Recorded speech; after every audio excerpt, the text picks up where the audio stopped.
Capítulo 18. Os tempos são chegados. Sinais dos tempos, a geração nova.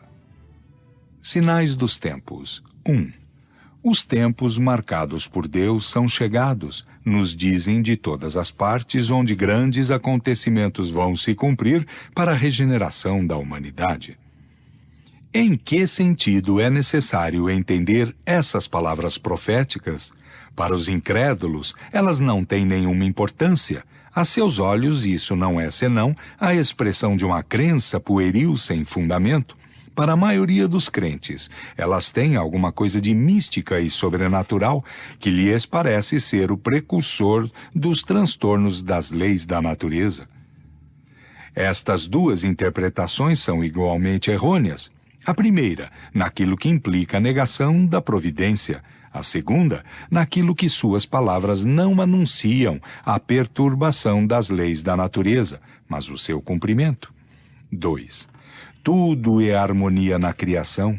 Tudo revela uma previdência que não se desmente nem nas menores coisas, nem nas maiores. Devemos, pois, de início, descartar toda ideia de capricho inconciliável com a sabedoria divina. Em segundo lugar, se a nossa época está marcada para o cumprimento de certas coisas, é que elas têm a sua razão de ser na marcha do conjunto. Isto posto, diremos que o nosso globo, como tudo o que existe, está submetido à lei do progresso. Ele progride fisicamente pela transformação dos elementos que o compõem e moralmente pela depuração dos espíritos encarnados e desencarnados que o povoam.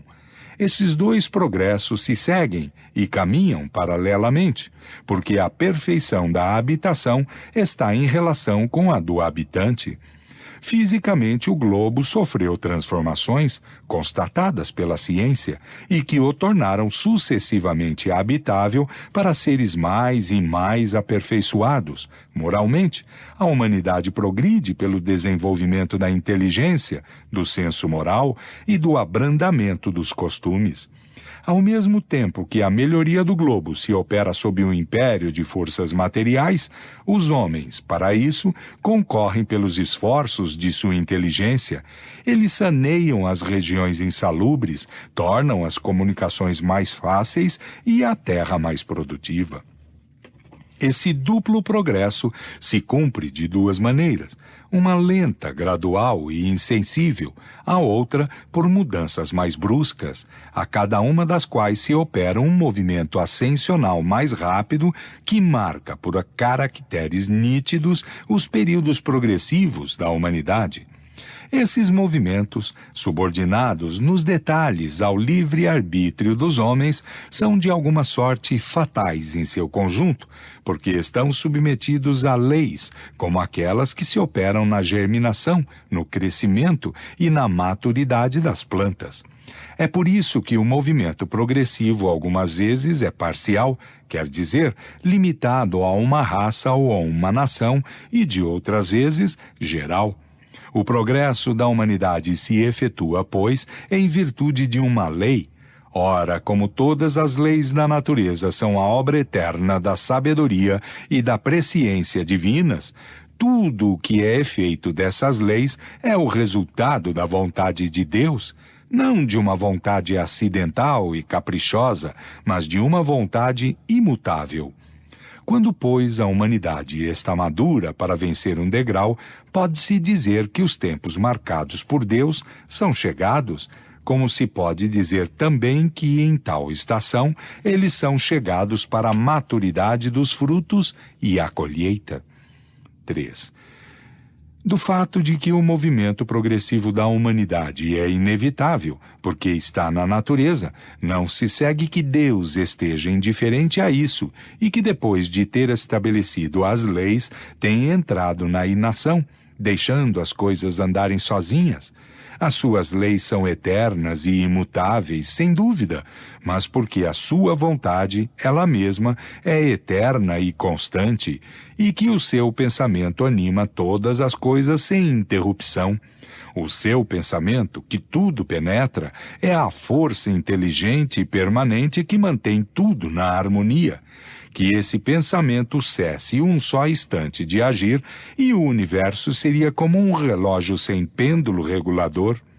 Deus vela, pois, incessantemente pela execução de suas leis, e os espíritos que povoam o espaço são os seus ministros encarregados dos detalhes, segundo as atribuições correspondentes ao seu grau de adiantamento.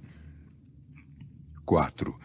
O universo é, ao mesmo tempo, um mecanismo incomensurável conduzido por um número não menos incomensurável de inteligências.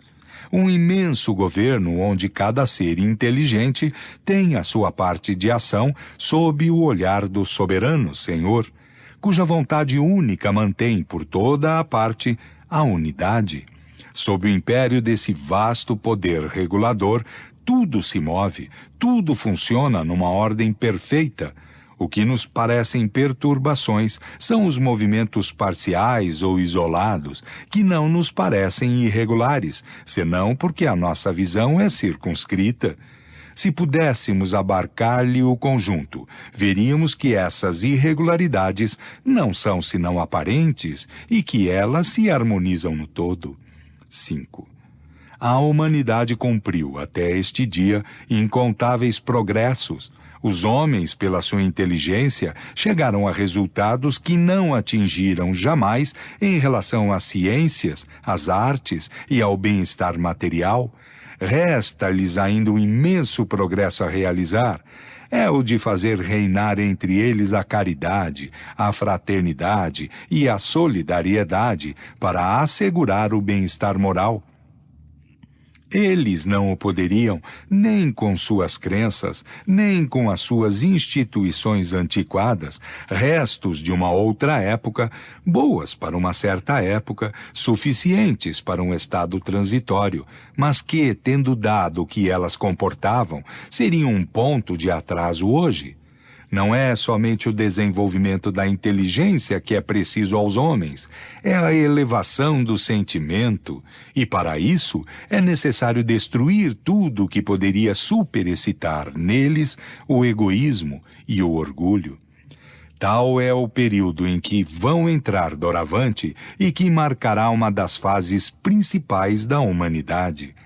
Essa fase, que se elabora neste momento, é o complemento necessário do estado precedente, como a idade viril é o complemento da juventude. Ela podia, pois, ser prevista e predita antes, e é por isso que se diz que os tempos marcados por Deus são chegados. 6. Nesse tempo, não se tratará mais de uma mudança parcial, de uma renovação limitada a uma região, a um povo, a uma raça. É um movimento universal que se opera no sentido do progresso moral.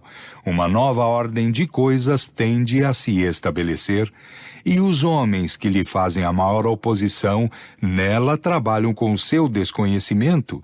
A geração futura, desembaraçada das escórias do velho mundo e formada de elementos mais depurados, se encontrará animada de ideias e de sentimentos diferentes dos da geração presente, que se vai a passo de gigante. O velho mundo estará morto e viverá na história, como hoje os tempos da Idade Média, com os seus costumes bárbaros e as suas crenças supersticiosas. De resto, cada um sabe o quanto a ordem de coisas atual deixa ainda a desejar. Depois de ter, de alguma sorte, consumido o bem-estar material, que é o produto da inteligência, chega-se a compreender que o complemento desse bem-estar não pode estar senão no desenvolvimento moral. Quanto mais se avança, mais se sente o que falta, sem poder ainda, entretanto, defini-lo claramente. É o efeito do trabalho íntimo que se opera para a regeneração. Tem-se desejos, aspirações que são como pressentimento de um estado melhor. 7. Mas uma mudança tão radical quanto a que se elabora não pode se cumprir sem comoção. A luta inevitável entre as ideias. Desse conflito nascerão forçosamente perturbações temporárias, até que o terreno seja diluído e o equilíbrio restabelecido. Será, pois, dessa luta das ideias que surgirão os graves acontecimentos anunciados, e não cataclismos ou catástrofes puramente materiais. Os cataclismos gerais eram a consciência do estado de formação da Terra. Hoje, não são as entranhas do globo que se agitam, são as humanidades. 8. Se a Terra não tem mais a temer os cataclismos gerais, ela não está menos submetida às revoluções periódicas, cujas causas são explicadas, do ponto de vista científico, nas instruções seguintes dadas por dois eminentes espíritos. 1. Nota. Extrato de duas comunicações dadas à Sociedade de Paris e publicadas na Revista Espírita de outubro de 1868, página 313. Elas são o corolário das de Galileu, narrada no capítulo 6º, e um complemento ao capítulo 9º, sobre as revoluções do globo. Fim de nota. Aspas. Cada corpo celeste, além das leis simples que presidem a divisão dos dias e das noites, das estações, etc., sofre revoluções que necessitam de milhares de séculos para o seu perfeito cumprimento, mas que, como as revoluções mais breves, passam por todos os períodos, desde o nascimento até um auge de efeito, depois do qual há de crescimento até o último limite para recomeçar em seguida a percorrer as mesmas fases. O homem não abarca senão as fases de uma duração relativamente curta e das quais pode constatar a periodicidade. Mas há as que compreendem longas gerações de seres e mesmo sucessões de raças, cujos efeitos, por conseguinte, têm para ele as aparências da novidade e da espontaneidade. Ao passo que, se o seu olhar pudesse se elevar para alguns milhares de séculos atrás, ele veria entre esses mesmos efeitos e as suas causas uma correlação que ele nem mesmo suspeita. Esses períodos, que confundem a imaginação dos humanos pela sua duração relativa, não são, entretanto, senão instantes na duração eterna. Asteriscos. Vide nota explicativa da editora no final do livro. Fim de asteriscos. Num mesmo sistema planetário, todos os corpos que dele dependem reagem uns sobre os outros. Todas as influências físicas são solidárias, e não um único dos efeitos que designais sob o nome de grandes perturbações, que não seja a consequência da componente das influências de todo esse sistema. Vou mais longe. Digo que os sistemas planetários reagem uns sobre os outros em razão da aproximação ou do afastamento que resulta de seu movimento de translação através de miríades de sistemas que compõem a nossa nebulosa. Vou mais longe ainda. Digo que a nossa nebulosa, que é como um arquipélago na imensidade, tendo também o seu movimento de translação através de miríades de nebulosas, sofre a influência daquelas das quais se aproxima. Assim, as nebulosas reagem sobre as nebulosas, os sistemas reagem sobre os sistemas, como os planetas reagem sobre os planetas, como os elementos de cada planeta reagem uns sobre os outros, e assim sucessivamente até o átomo. Daí, em cada mundo, revoluções locais ou gerais que não parecem perturbações senão porque a brevidade da vida não permite delas ter senão os efeitos parciais. A matéria orgânica não poderia escapar a essas influências. As perturbações que elas sofrem podem, pois, alterar o estado físico dos seres vivos e determinar algumas dessas doenças que maltratam de maneira geral as plantas, os animais e os homens.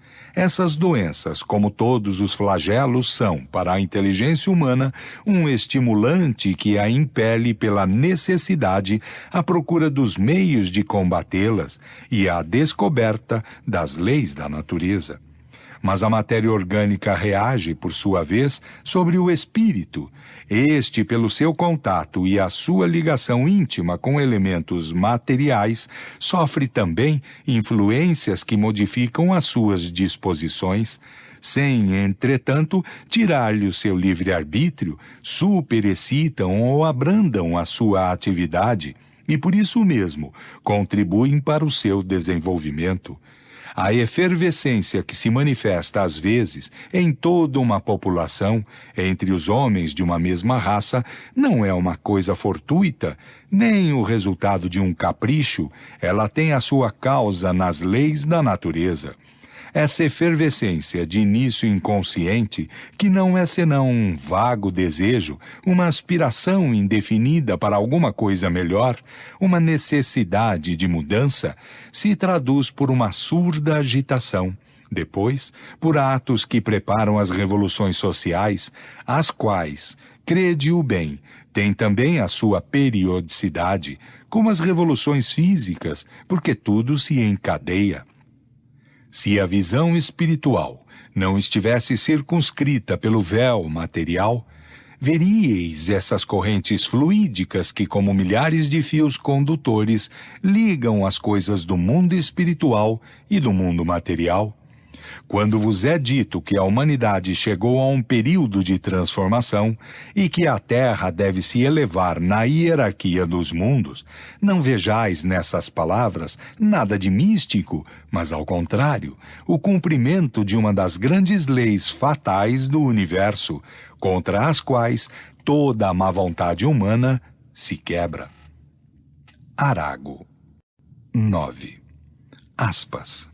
Sim, certamente a humanidade se transforma como já se transformou em outras épocas, e cada transformação é marcada por uma crise, que é para o gênero humano o que são as crises de crescimento para os indivíduos.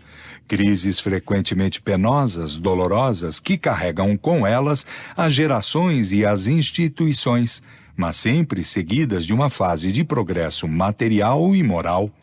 A humanidade terrestre, chegada a um desses períodos de crescimento, está no meio dele, há quase um século, no trabalho da transformação. Por isso que ela se agita por todas as partes, presa por uma espécie de febre e como movida por uma força invisível, até que ela tenha retomado o seu assento sobre novas bases. Quem a vir, então, encontrá-la-á bem mudada em seus costumes, seu caráter, suas leis, suas crenças, em uma palavra, em todo o seu estado social. Uma coisa que vos parecerá estranha, mas que não é menos uma vigorosa verdade, é que o mundo dos espíritos que vos cerca sofre-o de todas as comoções que agitam o mundo dos encarnados. Digo mesmo que nele toma uma parte ativa. Isto nada tem de surpreendente para quem sabe que os espíritos fazem da humanidade, que dela saem e devem nela reentrar. É, pois, natural que se interessem pelos movimentos que se operam entre os homens. Ficai, pois, certos de que, quando uma revolução social se cumpre sobre a terra, ela mexe igualmente com o mundo invisível. Todas as paixões boas e más ali são superexcitadas como entre vós. Uma indizível efervescência reina entre os espíritos que fazem ainda parte de vosso mundo e que esperam o momento de nele reentrar. A agitação dos encarnados e dos desencarnados se juntam, às vezes, o mais frequentemente mesmo, porque tudo se liga na natureza, às perturbações dos elementos físicos. É então, por um tempo, uma verdadeira confusão geral, mas que passa como um furacão, depois do qual o céu se faz de novo sereno, e a humanidade, reconstituída sobre novas bases, imbuída de novas ideias, percorre uma nova etapa de progresso. É no período que se abre que se verá florescer o Espiritismo e que ele dará os seus frutos. Portanto, é para o futuro, mais do que para o presente, que trabalhais. Mas era necessário que esses trabalhos fossem elaborados antes, porque eles preparam os caminhos da regeneração pela unificação e a racionalidade das crenças. Felizes daqueles que isto aproveitam desde hoje, será para eles tanto maior ganho e penas poupadas. Fecha aspas. Dr. Berry. 10. Resulta do que precede que, em consequência de seu movimento de translação através do espaço, os corpos celestes exercem uns sobre os outros uma influência mais ou menos grande, segundo a sua proximidade e a sua posição respectiva.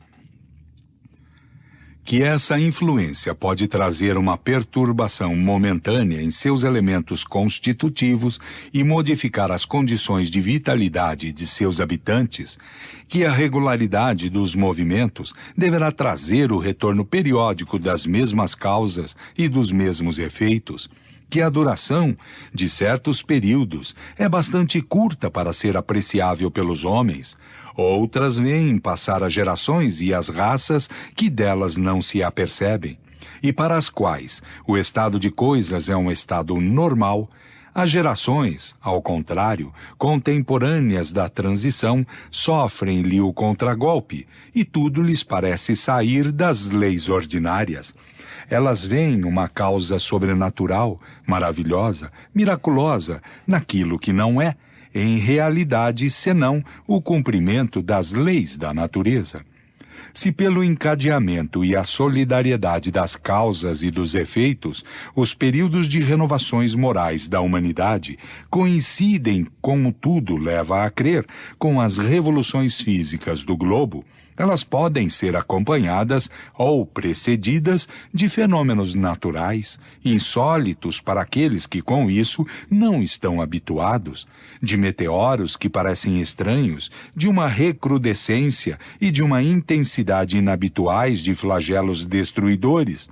Esses flagelos não são nenhuma causa nem presságios sobrenaturais, mas uma consequência do movimento geral que se opera no mundo físico e no mundo moral. Predizendo a era de renovação que deveria se abrir para a humanidade e marcar o fim do velho mundo, Jesus, pois, pôde dizer que ela seria assinalada por movimentos extraordinários, por tremores de terra, por flagelos diversos, por sinais no céu que não são outros senão os meteoros, sem sair das leis naturais. Mas o vulgo ignorante viu nessas palavras o anúncio de fatos miraculosos. Nota. A terrível epidemia que, de 1866 a 1868, dizimou a população da ilha Maurícia, foi precedida de uma chuva tão extraordinária e tão abundante de estrelas cadentes em novembro de 1866 que os seus habitantes ficaram aterrorizados. Foi desde esse momento que a doença, que graçava há alguns meses de maneira bastante benigna, tornou-se um verdadeiro flagelo devastador. Estava bem aí um sinal no céu, e é talvez nesse sentido que é necessário entender as estrelas cadentes do céu, das quais fala o Evangelho, como um dos sinais do tempo. Detalhes sobre a epidemia da Ilha Maurícia, Revista Espírita, julho de 1867, página 208, novembro de 1868, página 321. Fim de nota. 11. A previsão dos movimentos progressivos da humanidade nada tem de surpreendente entre os seres desmaterializados que veem o objetivo para o qual tendem todas as coisas, dos quais alguns possuem o pensamento direto de Deus, e que julgam nos movimentos parciais o tempo no qual se poderá cumprir um movimento geral, como se julga antecipadamente o tempo que é necessário a uma árvore para produzir frutos, como os astrônomos calculam a época de um fenômeno astronômico pelo tempo que é necessário a um astro para cumprir a sua revolução.